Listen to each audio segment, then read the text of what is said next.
ஜனாதிபதி ஐயா எக்ஸலான் கே ராமசாமி அவருடைய கடைசி காலகட்டத்தில் அவருடைய உயில், அவருடைய வில், அவர் சொல்லியிருப்பது, சங்க பெரியவர்கள் இதை எடுத்து அடுத்த கட்டம் எடுத்து செல்ல வேண்டும்.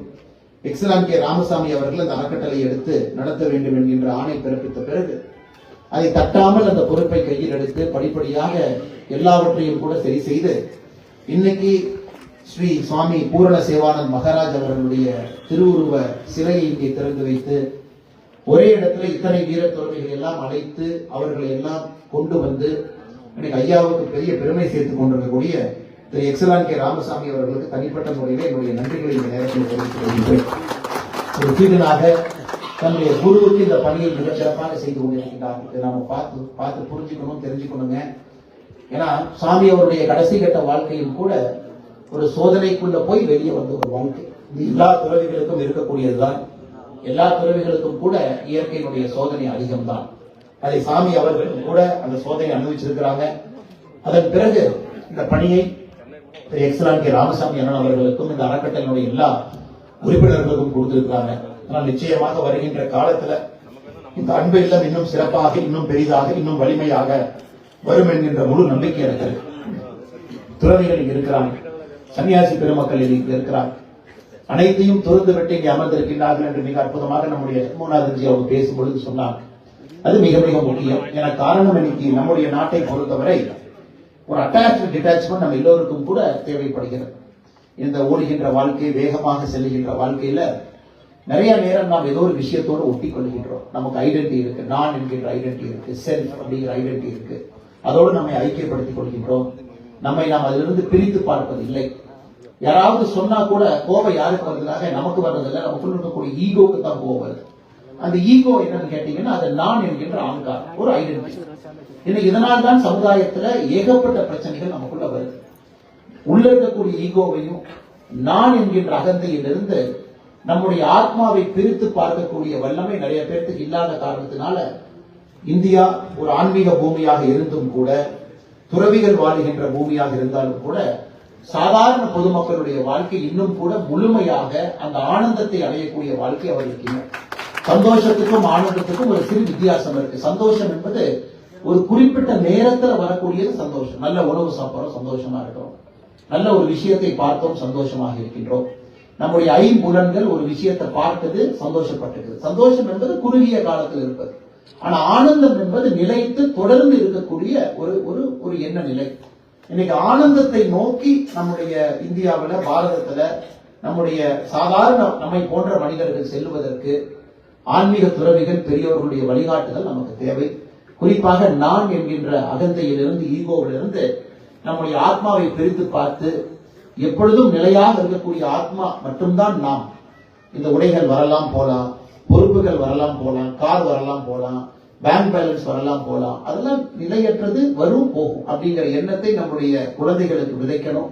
அது அன்பு இல்லத்துல நான் தெரிந்து கொண்டவரை சாமி அவர்கள் ஒரு லட்சியமாக அதை செஞ்சுக்கிட்டு வந்தார். இந்த ஆன்மீக அவருடைய சொற்பொழிவு, அவருடைய பேச்சுக்கள், குறிப்பாக அன்பு இல்ல குழந்தைகளுக்கு அவருடைய நடவடிக்கைகள் எல்லாமே அந்த குழந்தை இதை டிரான்சென்ட் பண்ணி, இதை தாண்டி ஒரு நல்ல வாழ்க்கையை வாழ வேண்டும் என்பது அவருடைய எண்ணமா இருந்துச்சு.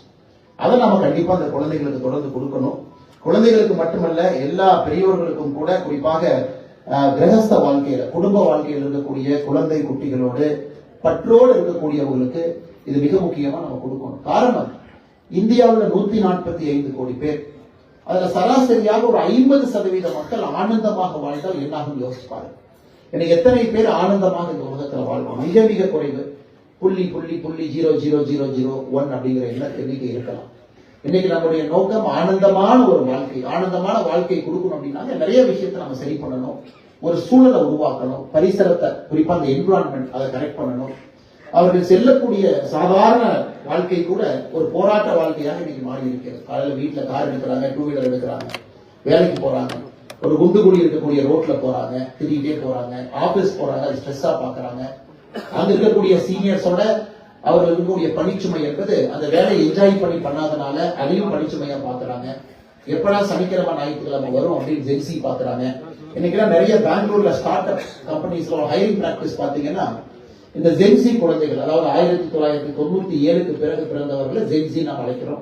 2015க்கு பிறகு பிறந்தவங்க நம்ம ஜென் ஆல்பா அவங்க புது புதுசா பேர் வச்சிருக்காங்க, நம்ம எல்லாம் அங்க சேர்த்துக்கிறதே இல்லை. அதனால இந்த ஜென்சியில போய் நீங்க கேட்டீங்க அப்படின்னா அவர்கள் சொல்வது இன்னைக்கு நான் வேலைக்கு போகணும் அப்படின்னா சனிக்கிழமை ஞாயிற்றுக்கிழமை கட்டாயமா எனக்கு ஓய்வு இருக்கணும் அப்படிங்கிற கான்ட்ராக்ட் எம்ப்ளாய்மெண்ட்ல கொண்டு வர்றாங்க. ஒரு நாளைக்கு 8 மணி நேரத்துக்கு மேல நான் பணி செய்ய மாட்டேன் அப்படிங்கிறாங்க. இது வந்து ஜென்சி சொல்றாங்க. யாராவது நாராயணமூர்த்தி அவர்கள் போன்றவர்கள் இல்ல ஒரு வாரத்துக்கு கண்டிப்பா நம்ம 70 மணி நேரம் 80 மணி நேரம் வேலை செய்யணும்னு சொன்னா எல்லாரும் சேர்ந்து நாராயணமூர்த்தி அவர் அட்டாக் பண்றாங்க. எப்படி நீ 80 மணி நேரம் வேலை செய்யலாம்னு சொன்னாங்க. ஏன்னா இது கர்ம யோகத்திற்கு அடிப்படையில எதிரான ஒரு புரிதல். நம்ம கர்ம யோகத்தை பத்தி நிறைய பேசணும். இன்னைக்கு குறிப்பாக இளைஞர்கள், ஜென்சி இளைஞர்கள் அவங்க செய்யக்கூடிய வேலையிலிருந்து பார்த்தோம் அப்படின்னாங்க அந்த 24 மணி நேரத்தையே 3ஆக பிரிக்கிறார்கள். தனிப்பட்ட ஓய்வு அதற்கு ஒரு 10 மணி நேரம் வேணும். ஆபீஸுக்கு போய் வேலை பார்க்கறது 6ல இருந்து 8 மணி நேரம். என்னோட சோசியல் லைஃப் என்ஜாய்மெண்ட்டுக்கு 6 மணி நேரம் பார்க்கலாம். இது மிக தவறான ஒரு பார்வையில ஒரு தலைமுறையே வளர்ந்து கொண்டிருக்கிறது. கர்ம யோகியாக நாம் உருவாக்க வேண்டும் என்று நினைக்கின்றோம், அதற்கு நேர்மறையாக வளர்ந்து கொண்டிருக்கின்றார்கள். அவர்களுக்கு மிக முக்கியமாக இந்த மாதிரி ஆன்மீக துறவிகள், குறிப்பாக அன்பு இல்லம், இந்த பயிற்சி அந்த குழந்தைகளுக்கு போகணும். செய்யும் தொழிலே தெய்வமாக பார்க்கக்கூடிய மனப்பக்குவத்திலிருந்து ஒரு வேலையை வெறும் கடமையாக மட்டும் பார்க்க ஆரம்பிக்கும் பொழுது அதனுடைய முழுமையான பரிமாணம் நமக்கு கிடைப்பதற்கான வாய்ப்புகள் ரொம்ப குறைவு. இது இன்னைக்கு சமாதானம் இந்த நம்முடைய சமாஜ், நம்முடைய சொசைட்டி முன்பு இருக்கக்கூடிய ஒரு முதல் சேலஞ்சாக நான் பார்க்கின்றேன். ஏன்னா இந்த சமுதாயம் இன்னும் 20-30 ஆண்டுகள் கழித்து வரும் பொழுது எவ்வளவு பிரச்சனையை இந்த சமுதாயம் பார்ப்பாங்க. இன்னைக்கு ப்ரீ நப்ஷியல் அக்ரிமெண்ட் ஒன்று போடுறான். குறிப்பாக ஜென்சி இந்த 2000 ஆண்டுக்கு பின்பு பிறந்தவர்கள் பார்க்கும் பொழுது திருமணத்திற்கு செல்லும் முன்பு இன்னைக்கு அமெரிக்கால எல்லாம் ப்ரீ நப்ஷியல் அக்ரிமெண்ட் போடுறாங்க. அதாவது விவாகரத்தை நம்ம செஞ்சுக்கிட்டோம் அப்படின்னா விவாகரத்து செய்யும் பொழுது நம்ம சொத்தை எப்படி பிரிக்கணும், நாம எப்படி அதை டீல் பண்ணணும் அப்படிங்கிறது இன்னைக்கு பல இடத்துல கொங்கு பகுதியில் நான் பார்க்கின்றேன். லாயரை வச்சு அக்ரிமெண்ட் போட்டு தான் நிறைய திருமணத்துக்குள்ள புதிதாக நாம் இந்த விஷயத்துல கேட்கின்றோம். இது நான் ஒரு 2வது சேலஞ்சாக பார்க்கின்றேன். காரணம், ஒரு குடும்ப வாழ்க்கையில மிக வேகமாக வெளியே வர வேண்டும். சின்ன சின்ன பிரச்சனைகளுக்கெல்லாம் போட்டுதான் தீர்வு, எல்லாவற்றுக்கும் ஒரு சண்டை, எதற்கெடுத்தாலும் கூட நான் வெளியே வர வேண்டும் என்கின்ற மனப்பக்கத்தில் தான் திருமண வாழ்க்கையை வாழ்கின்றார்களோ தவிர சின்ன சின்ன பிரச்சனைகள் வந்தாலும் கூட இதை தாண்டி வாழ்க்கையை வாழ வேண்டும் என்கின்ற எண்ண பக்குவம் இல்லை. அதையும் நம்முடைய அன்பு இல்லம், துறவிமார்கள் இவங்கெல்லாம் சேர்ந்து இன்னைக்கு இந்த பிரச்சனையை அட்ரஸ் பண்ணும். 3வது கடவுள் மீது இருக்கக்கூடிய பற்று. 3 விஷயத்தை மட்டும் உங்களுடைய பாதத்திலே வைக்க வேண்டும் என்பது என்னுடைய பெரிய விஷயங்களை பேசுவதை விட சமுதாயத்தில் இன்னைக்கு இருக்கக்கூடிய 3 பிரச்சனை அவங்க முன்னாடி வைக்கணும். அடுத்த 20 ஆண்டுகள் அதை சரி செய்ய வேண்டும் என்பது என்னுடைய ஆசை. 3வது கடவுள் பற்று. இன்னைக்கு யுனைடெட் கிங்டம் UK அதை எடுத்துக்கிட்டீங்க அப்படின்னா அந்த நாட்டை 52% மக்களுக்கு கடவுள் பற்று கிடையாது. அவங்க கடவுள் நம்பிக்கை இல்லை என்று சொல்லுகின்றார்கள் சென்சஸ்ல. அப்படின்னா 48% மக்கள் தான் யூகேல கடவுளையே நம்புறாங்க. அமெரிக்காவில் இன்னைக்கு சராசரியாக 30லிருந்து 35% கடவுள் நம்பிக்கை இல்லை என்று சொல்கின்றார். இன்னைக்கு உலகத்தில் இருக்கக்கூடிய மதத்தை பார்த்தோம்னாங்க முதல் மதம் அதிகமான மக்கள் பின்பற்றக்கூடிய மதம் கிறிஸ்தவ மதம். 225 கோடி பேர் 225 crore கிறிஸ்தவ மதத்தில் இருக்கிறாங்க. 2வது மதம் என்னன்னு பாத்தீங்கன்னா இஸ்லாம். 165 கோடி 170 கோடி பேர் இருக்காங்க. 3வது மதம் என்னன்னு சொன்னா நீங்க ஆச்சரியப்படுவீங்க. 3வது மதம் என்ன மதம் இந்த உலகத்திலே கேட்டீங்கன்னா எந்த மதத்தையும் பின்பற்றாதவர்கள் தான் 3வது மதம். 135 கோடி பேர் இருக்காங்க. 4வது மதம் தான் இந்து மதம். 125 கோடி. இன்னைக்கு நிறைய எக்ஸ்பர்ட் வந்து ப்ரொஜெக்ட் பண்றாங்க இன்னும் 20 ஆண்டுகள் கழித்து உலகத்துல மதங்கள் எப்படி இருக்கும். ஒரு நாட்டில் நடக்கக்கூடிய சென்சஸ் டேட்டா, இந்தியாவோட சென்சஸ் டேட்டா 2027 கிடைச்சது.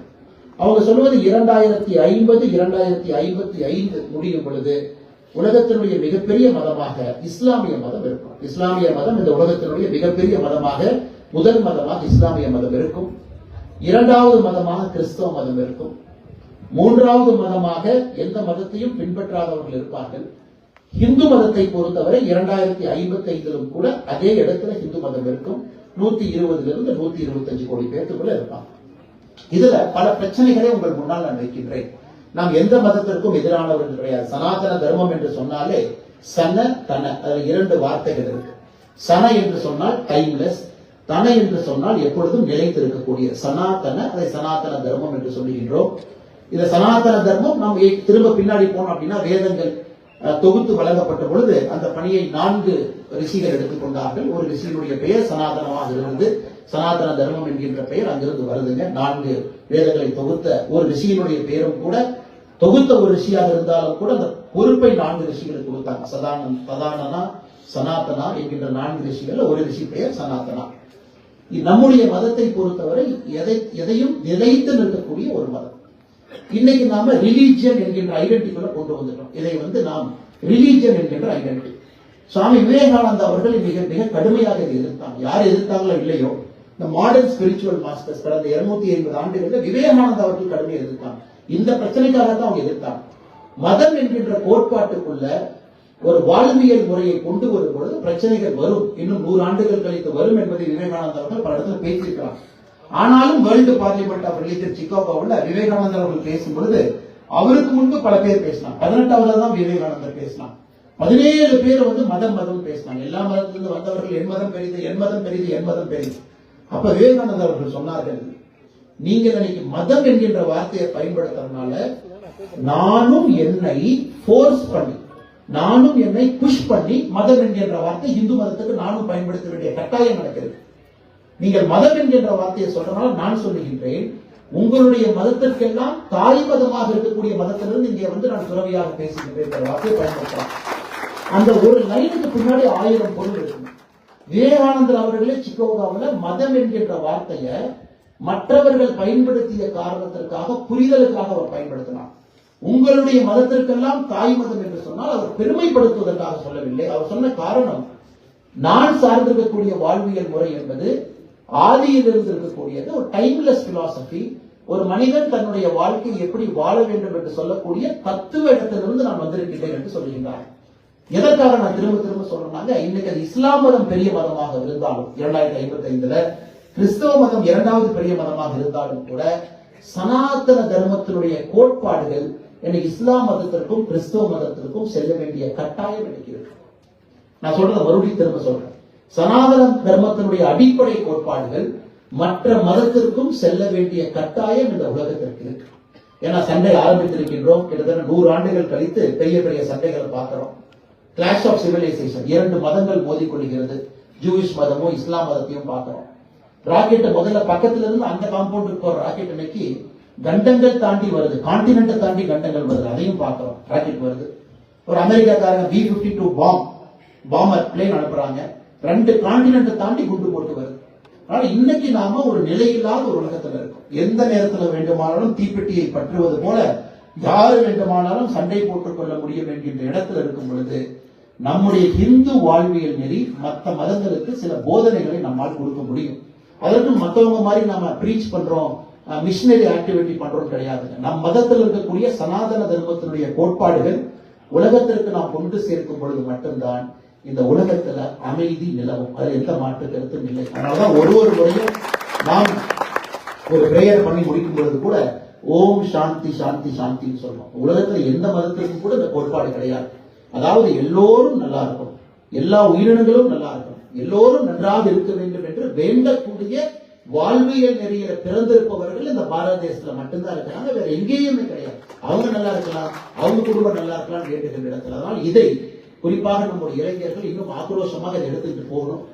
எந்த மதமும் நமக்கு எதிரி கிடையாது. ஆனா நம் சனாதன தர்மத்தினுடைய கோட்பாடுகளை நாம் எடுத்துட்டு போகணும்.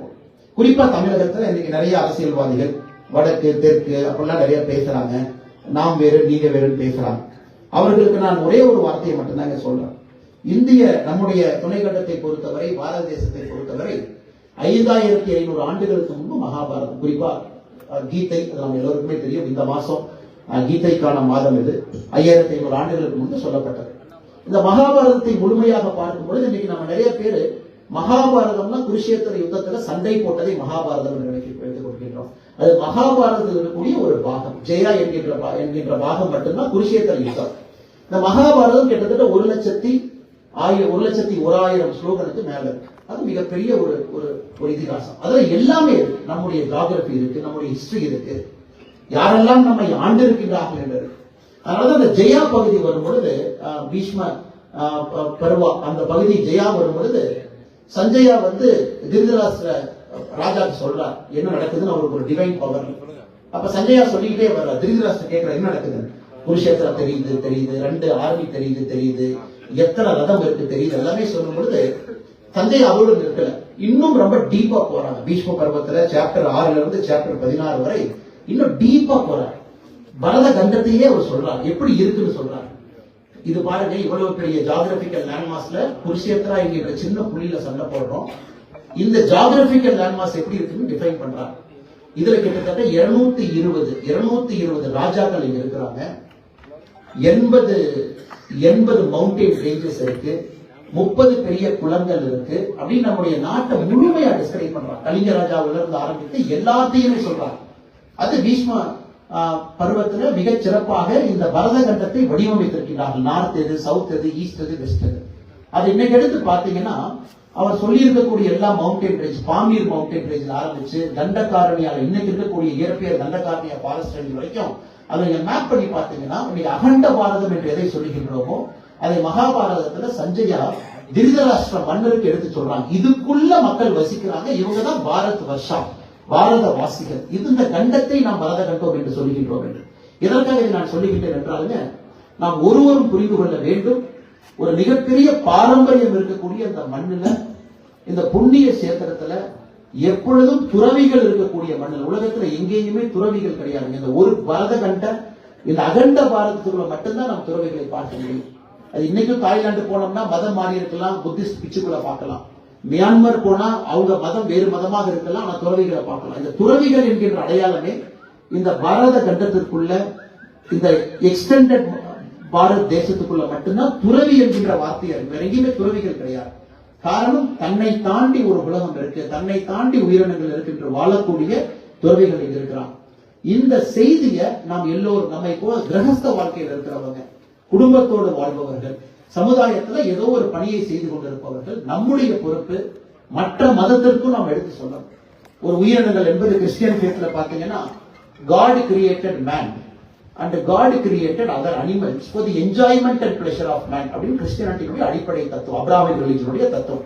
ஆண்டவன் மனிதனை உருவாக்கினான், ஆண்டவன் மற்ற உயிரினங்களை உருவாக்கினார். காரணம் என்னன்னா மனிதனுடைய என்ஜாய்மெண்ட்டுக்காக மற்ற உயிரினங்களை உருவாக்கினார். ஆனா நம்முடைய தத்துவம் என்ன? ஆண்டவன் மனிதர்களை உருவாக்கினான், ஆண்டவன் மற்ற உயிரினங்களை உருவாக்கினான். எதற்கு உருவாக்க? அனைவரும் ஒன்றுபட்டு ஒன்றோடு வாழ வேண்டும் என்பதற்காக உருவாக்கினார் என்பது நம்முடைய தத்துவம். இதுல அடிப்படையில் இன்னும் டீப்பா போகும்போது குளோபல் வார்மிங், இன்னைக்கு இருக்கக்கூடிய பிரச்சனைகளுக்கு அன்னைக்கே நாம் தீர்வு சொல்லி இருக்கின்றோம். எல்லோரும் ஒன்றாக இணைந்து பிணைந்து வாழும் பொழுது மட்டும்தான் இந்த செயின் பிரேக் ஆகாம இந்த உலகம் ஒரே நேர்கோட்டு பாதையில பக்காவா இருக்கும். இன்னைக்கு இது மற்ற மதங்களுக்கு இந்த கோட்பாடு தேவைப்படுது. இன்னைக்கு நீங்க எவ்வளவு கவு கொள்றாங்க, எவ்வளவு பிக்கு கொள்றாங்க டேட்டா எடுத்து பாருங்க. இன்னைக்கு number of cows getting killed every day. இன்னைக்கு அமெரிக்கன் ஸ்டாட்டிஸ்டிக்ஸ் எடுத்து பாத்தீங்கன்னா உலகத்துல எவ்வளவு பிக்க கொள்றாங்க. பிக்கெல்லாம் சாதாரணமா கொள்றது இல்லைங்க. பிக் அப்படியே எடுப்பாங்க, பெரிய பெரிய பண்டிகைல யூஎஸ்ல ஒரு பெரிய கன்வேயர் பெல்ட்ல பிக்கு உள்ள போகும். அந்த உயிரோடு இருக்கக்கூடிய பன்னியை அரைச்சு அது வெளியே வரும்போது அது ஒரு மீட்டா பண்ணி பாக்ஸ்ல போட்டு வெளியே வந்துடும். இன்னைக்கு அப்படித்தான் உலகத்துல உயிரினங்கள், சைனால வந்து நீங்க கொல்லக்கூடிய உயிரினங்கள் எண்ணிக்கையை பாத்தீங்கன்னா அது மிகப்பெரிய எண்ணிக்கை. மனிதனுக்கு இன்னைக்கு பன்றி வேணும், மனிதனுக்கு இன்னைக்கு மாடு வேணும், குறிப்பாக வெஸ்டர்ன் சிவிலைசேஷன் புரோட்டீன் வேணும். அந்த பன்னியும் மாடும் வளர்க்கறதுக்கு விவசாயம் பண்ணணும். விவசாயத்துல மனிதன் சாப்பிடுவது ரொம்ப குறைவு. மனிதன் விவசாயம் மூலமாக இந்த உலகத்துல சாப்பிடுறது ரொம்ப குறைவு. இன்னைக்கு நம்மை விட அனிமலுக்கு போடக்கூடிய சாப்பாட்டுக்காகத்தான் அவ்வளவு விஷயம் வேஸ்ட் பண்றோம், அவ்வளவு சோயாபீன் பண்றோம். ஏன்னா அதை அந்த பன்னிக்கோ மாட்டுக்கோ போட்டு அவர்கள் அந்த உணவை உண்ற பிறகு அவர்களை மாவாக சக்கையாக அரைத்து அதை நீட்டா மாத்தி அதை மனிதன் சாப்பிடணும், புரோட்டீன் வேண்டும். இன்னைக்கு இந்த இது என்னாச்சுன்னா ஒரு பெரிய அக்ரிகல்ச்சர் இம்பேலன்ஸ் உருவாக்கி விட்டுருச்சு. இந்த உலகத்துல அக்ரிகல்ச்சர் இம்பேலன்ஸ், அது தண்ணி வேணும், தண்ணி இல்ல, கேஸ்ட்ரா பக்கம் போயிட்டோம். ஆனா மனிதர்கள் உண்ணக்கூடிய உணவு குறைவுதான். மனிதர்கள் உண்ணக்கூடிய உயிரினங்கள் உண்ணுவதற்கு தேவையான உணவுக்காகத்தான் அதிக லேண்ட்மார்க்ஸ் நம்ம பண்றோம். சோ அடிப்படை வாழ்வியல் தத்துவமே இங்க பிரச்சனை ஆகுது. அது நம்முடைய சனாதன தர்மம் மற்ற மதங்களுக்கு சொல்லிக் கொடுக்க முடியும். இஸ்லாமிய மதமா இருந்தாலும் சொல்லிக் கொடுக்கலாம், கிறிஸ்துவ மதமா இருந்தாலும் சொல்லிக் கொடுக்கலாம். அடிப்படை கோட்பாடுகளை நம்முடைய மதத்திலும் சொல்ல. அதனால சொல்றேன், ஏன்னா ஒரு இஸ்லாமிய நண்பரோ கிறிஸ்தவ நண்பரோ தப்பா நினைச்சுக்கிறேன், ஒரு மைக் எடுத்து சொல்லிக் கொடுங்கன்னு சொல்றாரு. ஏன்னா இந்த மதம் அந்த மதங்கள்லாம் உருவாவதற்கு முன்பாகவே வாழ்வியல் நெறியாக இருந்த ஒரு நெறியிலிருந்து இருக்கின்றோம். மதம் என்கின்ற வார்த்தைக்குள் நாம் கட்டுப்பட்டு நிற்கின்றோம். இதை உலகத்துக்கு சொல்ற அன்சஸ்டைனபிள். இந்த மாதிரி ஒரு மாட்டையும் இந்த மாதிரி பன்றியும் கொண்டு அன்சஸ்டைனபிள். நாம இந்தியால மாட்டை ப்ரொடெக்ட் பண்ணலாம் நாம நினைக்கலாம். அதுலயும் சில பேர் சொல்லுவாங்க, இல்ல இந்தியாவில் நீங்க இருக்கீங்க, இங்க நீங்க வந்து மாட்டையெல்லாம் ப்ரொடெக்ட் பண்றீங்க, இங்க நீங்க ஒரு மாட்டை வந்து ப்ரொடெக்ட் பண்றீங்க, அமெரிக்கால அதே நேரத்தில் 1000 மாட்டை அவங்க கொண்டு சாப்பிடுறாங்க. எப்படி இந்த உலகம் நிலையாகும்? அதனால என்னுடைய அன்பான வேண்டுகோள், எப்ப இந்த சனாதன தர்மத்தினுடைய சிந்தனைகள் கோட்பாடுகள் உலகம் முழுவதும் பரவி மத்த மதங்களுக்குள்ளேயும் போய் அவர்களுடைய மதத்திற்குள்ள இந்த எண்ணங்களை நாம் தூவ ஆரம்பிக்கின்றோமோ அன்னைக்கு மட்டும்தான் ஓம் சாந்தி சாந்தி சாந்தி என்கின்ற தாரக மந்திரத்தினுடைய அடிப்படையில் உலகத்துக்கு. ஆனால் நாம நிறைய இடத்துல மற்ற மதங்களை எதிரியாக பார்ப்பதை விட, சண்டை போடுவதை விட, கிளாஷ் ஆஃப் சிவிலைசேஷன், சண்டை போடுவதை விட, நீ பெரிது நான் பெரிது என்று சண்டை போடுவதை விட நமக்கு எந்த மதமும் காம்படிட்டர் கிடையாது என்பதை ஒரு சனாதன தர்மத்தை பின்பற்றுவர்கள் உணர்ந்து கொள்ள வேண்டும். எந்த மதமும் நமக்கு எதிரி என்பதை உணர்ந்து கொள்ள வேண்டும். காரணம், நம் மதத்தை எல்லாம் தாண்டி இருக்கக்கூடிய ஒரு சமுதாயம், வாழ்வியல் நெறியில் இருக்கக்கூடியவர்கள். அதனால நம்ம சின்ன பசங்க மாதிரி கிறிஸ்டியன் ஃபேத், இஸ்லாமிக் ஃபேத் அதுக்குள்ள போகவே கூடாதுங்க. நிறைய இளைஞர்களுக்கு நான் சொல்லுவேன், சண்டையே போடாதீங்க. அதையெல்லாம் தாண்டி இருக்கக்கூடிய நெறியிலிருந்து நாம் இருக்கின்றோம். ஒரு ஆப்பிளை கம்பேர் பண்ணலாம், ஆரஞ்சு கம்பேர் பண்ணலாம் இல்லைங்களா? சமமாக இருக்கக்கூடிய ரெண்டு விஷயத்தை கம்பேர் பண்ணி எது பெருசுன்னு சொல்லலாம். ஒரு வாழ்வியல் நெறியும் மதத்தையும் எப்படி கம்பேர் பண்ண முடியும்? ஒரு வாழ்வியல் நெறியில் இருக்கக்கூடிய இந்து தர்மமும் அதை தூக்கி ஒரு கிறிஸ்டியன் ஃபேத்தோட இஸ்லாமிக் ஃபேத்தோட கம்பேர் பண்ண முடியாது. ஆப்பிளையும் ஆரஞ்சையும் கிரேப்பையும் கம்பேர் பண்ற மாதிரி. அதனால குறிப்பாக இந்த காலகட்டத்தில் இருக்கக்கூடிய இளைஞர்கள் மற்றவர்களாக இருந்தாலும் எங்கேயோ ஒரு பக்கம் தப்பாங்க. என்ன பண்ணாலும் நாம் என்னதான் நினைச்சாலும் 2055 இந்த உலகத்துல இஸ்லாமியர்கள் பெரும்பான்மையாக இருக்கக்கூடிய உலகமாக இது மாறத்தான் போகும். அதுல யாரும் எதுவும் பண்ண முடியாது. அதை சண்டை போடுவதை விட இன்னைக்கு நம்முடைய கோட்பாடுகள் மற்ற மதத்திற்கு போய் இந்த உலகத்துல ஒரு நன்மையை கொடுப்பதற்கான முயற்சியை நாம் எடுக்கணும். அது நமக்கு பெரியவர்கள் சொல்லியிருக்கக்கூடிய கருத்து. குறிப்பாக ஆன்மீகவாதிகள் எல்லாம் திறந்திருக்கக்கூடிய துறவிகளுடைய கருத்து. இந்த 3 கருத்தையும் கூட இந்த நேரத்தில் வைக்க வேண்டும் என்பது என்னுடைய தாழ்மையான ஒரு கருத்தாக, வேண்டுகோளாக முன் வைக்கிறேன். கொஞ்சம் சிந்திச்சு பாருங்க. பின்னாடி இருக்கக்கூடிய கிரகஸ்தர்கள் நான் சொல்லியிருக்கக்கூடிய விஷயம்ல உங்களுக்கு உடன்பாடு இருக்கு அப்படின்னா இதை சில இடத்துக்கு கொண்டு போய் சேர்க்க பார்ப்போம். ஜென்சி ஒரு பையன்கிட்ட சொல்லுவோம், கர்மயோகியாக இருப்பதற்கு அறிவுறுத்துவோம். கர்மயோகி என்கின்ற வார்த்தை பயன்படுத்துவது எளிது, ஆனால் வாழ்வது அரிது. அந்த மனப்பக்குவம் வராம யாருமே கர்மயோகியாக தன்னுடைய வாழ்க்கையை மாற்றிக்கொள்ள முடியாது. ஜென்சிக்கு அந்த மனப்பக்குவத்தை கொடுப்போம். புதிதாக திருமணம் ஆகிறவங்க நீங்க நிறைய இடத்துல நான் பாக்குறேன், சர்ச்சில் குறிப்பாக நம்முடைய சவுத் தமிழ்நாட்டுல திருமணத்திற்கு முன்பு பையன் ஒரு வார கோர்ஸுக்கு போகணும், பொண்ணு ஒரு வார கோர்ஸுக்கு போகணும். 2 பேருமே சர்ச்சுக்கு ஒரு வார கோர்ஸுக்கு போகணும். ஃபாதர் சர்டிஃபை பண்ணாதான் மேரேஜே நடக்குது. அதுல ஃபாதர் எடுத்து சொல்றாங்க, திருமணம்ங்கிறது என்ன, உடல் கூறிலிருந்து பயாலஜியிலிருந்து அடிப்படை எல்லா விஷயத்தையும் சொல்லி இருவரையும் தயார்படுத்திதான் திருமணத்துக்கு அனுப்புறாங்க. ஆனா நம்ம இதுல அந்த விஷயங்களை நாம் இன்னும் ஆழமாக பின்பற்றணும்.